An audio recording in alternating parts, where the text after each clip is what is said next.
Here's a quick 30-day challenge that you need to ask yourself that I believe is very, very important. When it comes to survival and safety, I believe you need to be able to survive 30 days without leaving your house. Every American should do it, and it's not as hard as everybody thinks. You just build up your supplies over time. So when it comes to a 30-day challenge, it is literally, could I be able to survive if some kind of catastrophe, natural disaster, or whatever happened, where I cannot leave my property, my home, for an entire 30 days to go to the grocery store, and nobody is coming in to give me help either. So what does that mean? Well, all you gotta do is sit down and make a list. What do I use over 30 days? Food. Clearly, you need a lot of food. I love these survival food pouches. They're my favorite thing in the world. If you want the best pouches out there, go to amazingsurvivalfood.com. So at the very least, have a 30-day supply of food for every member of your family.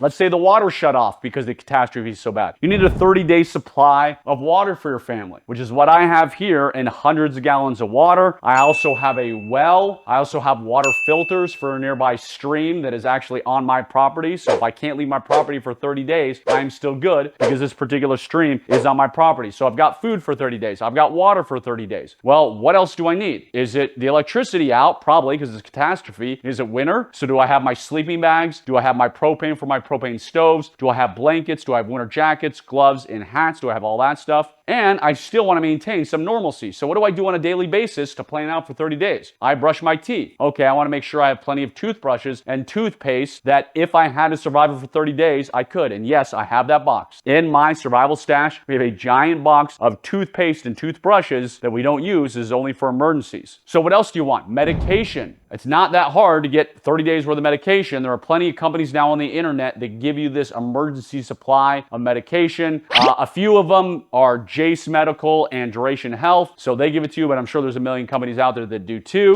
Pets. Don't forget about your pets. Basically, don't think about everything. Literally, what I tell people when I'm training, and pretend there's some like a magic laser beam around your property line, and for 30 days, if you cross that laser beam, you're going to evaporate, right? If you are not self-reliant for 30 days, if you are not prepared with everything you need for at least 30 days, I think you're making a huge, huge mistake. We have all heard that well-known, I would say fable, but that well-known saying, 9 meals away from anarchy. That is true. Most Americans are woefully underprepared, and 3 days, the world's going to end. They're going to be looting, rioting, and all that. So for 30 days, you have enough guns. Do you have enough ammo? Do you have everything you do on a 30-day basis to make your life as uninterrupted as possible, as convenient as possible, as easy as possible? If not, make that checklist this week, sit down, and literally think, what is everything I use over a 30-day period? Stock it up. I have it, and guess what? No excuses. I've got 7 kids. I've got a wife. That's 9 members of the family. We didn't do it all at once. We've been building up over a period of time. So what that stupid saying is, when's the best time to plant a tree? I'm not going to fill in the rest because you know the answer. So get going. Be prepared for the 30 days of not leaving your property at all.